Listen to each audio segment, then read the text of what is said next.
So much of pairings shadow work with celibacy is looking at our past partners and asking them, who do they resemble? What behaviors within them was I comfortable with? What things did I settle for? Where did I not set boundaries? And why was I this way with this person? Because when you can ultimately reflect, you begin to gain insights into certain patterns that we have. A lot of it has to do with how our nervous system is programmed, right? What we experience in our early childhood, that becomes our blueprint for what we feel attracted to in other people. If you grew up in chaos, maybe you're gonna attract chaotic people because on a bodily function, that feels comfortable to you. While consciously, mentally, you might be like, I don't wanna keep ending up with the most chaotic people, this is exhausting. But we do have to look at, where does your body feel like chaos feels comfortable? If you're exploring celibacy, you already have this different perspective, or you're seeking a different perspective of what sex can mean for you. You're already seeing sex differently than what society, media, what you've learned has kind of programmed into you. When you have this curiosity around chakrubs, you're really opening up a different perspective of seeing sex as a more spiritual experience rather than just trying to meet the goal. There's this quote by Deepak Chopra. He says, sex is always about emotions. Good sex is about free emotions. Bad sex is about blocked emotions.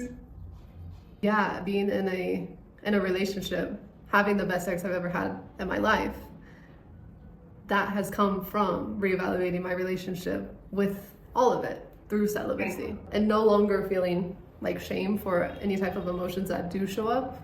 Yeah, being in a relationship, having the best sex I've ever had in my life, that has come from reevaluating my relationship with all of it through celibacy and no longer feeling like shame for any type of emotions that do show up. And self-pleasure is kind of that safe haven to explore any feeling that comes up while you're doing that, you know? So if you're with a partner and you start to feel, let's say, shame or embarrassment or any kind of emotion like that, you might repress it even further because there's somebody else there. Maybe you don't fully trust them, so that you can't be processing fully those emotions that come up.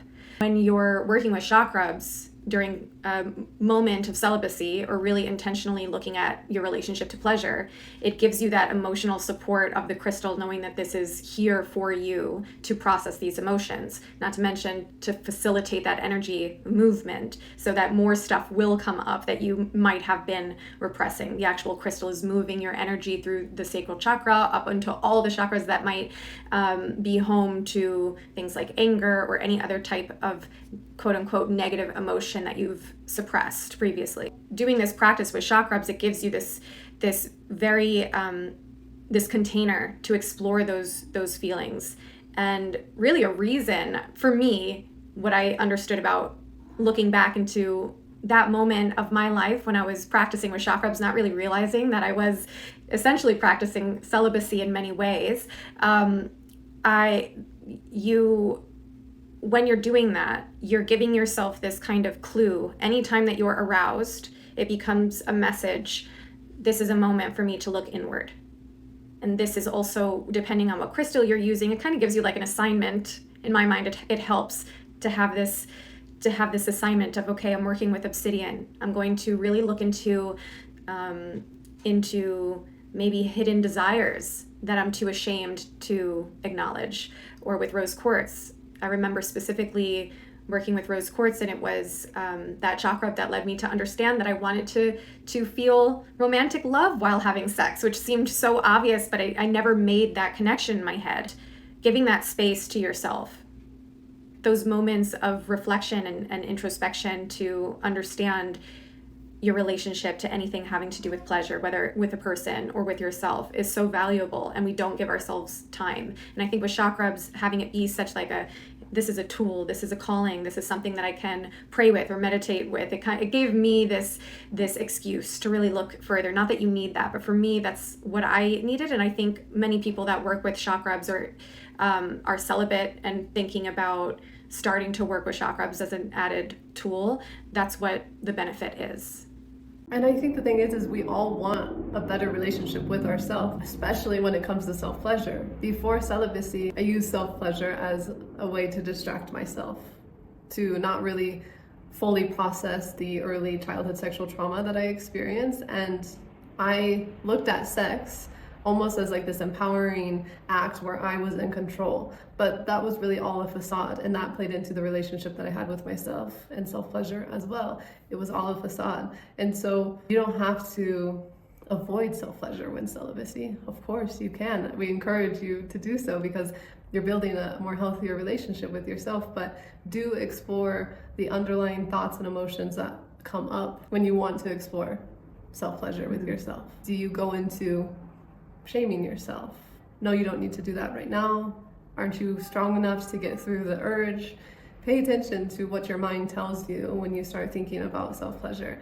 And if you have an inner critic, then there's some work to be done. You might be going through with the act of self-pleasure to kind of override that inner critic without taking the time to actually explore why that inner critic is showing up. And I think the thing is we all want a better relationship with ourselves, especially when it comes to self-pleasure. The thing with healing is there's so many different levels to it. And for me, I remember even when I first received the chakra, I was like, "Ooh, what do I do with this?" You know, I was like, I was a little intimidated. And so the practice that I suggested of sitting with the tool was actually something that I did for the first month when I got my first chakras, because without going into so much detail of childhood, I had already been exposed to sex toys before. And so my programming of what this was I had to rewrite that. I had to completely disregard everything that I thought it was and create a new relationship with it, judgment-free. Because how unfair that this beautiful tool was coming into my life and I was already pinning it as something disgusting or wrong or bad. So for me, it was like, I first had to change my relationship, my interpretation of what the chakra was, slowly build my relationship with it. And then I remember one of the first times I used it, I just sat with it on my sacral chakra and I just paid attention to how it felt, touching my skin, and then I would kind of graze it on other parts of my body. And that really helped me get more comfortable with the sensation of this tool. And I do believe that I could feel the energy of the chakra, of course. Crystals are beautiful with that, but sometimes it's not always like that, right? But because I was going into it with extreme intentionality of building a relationship with this tool, I felt like we were in it together. No, it was meeting me exactly where I was. Now, so it was really like, how can I build a relationship with my chakra? And now that I'm in a relationship, I also had to work on deprogramming my beliefs around, oh, my partner has to give me pleasure. Fuck that programming, because what is that? How can I give pleasure to myself? Because I am my own self. I am worthy of that pleasure, that time, that intimacy with myself.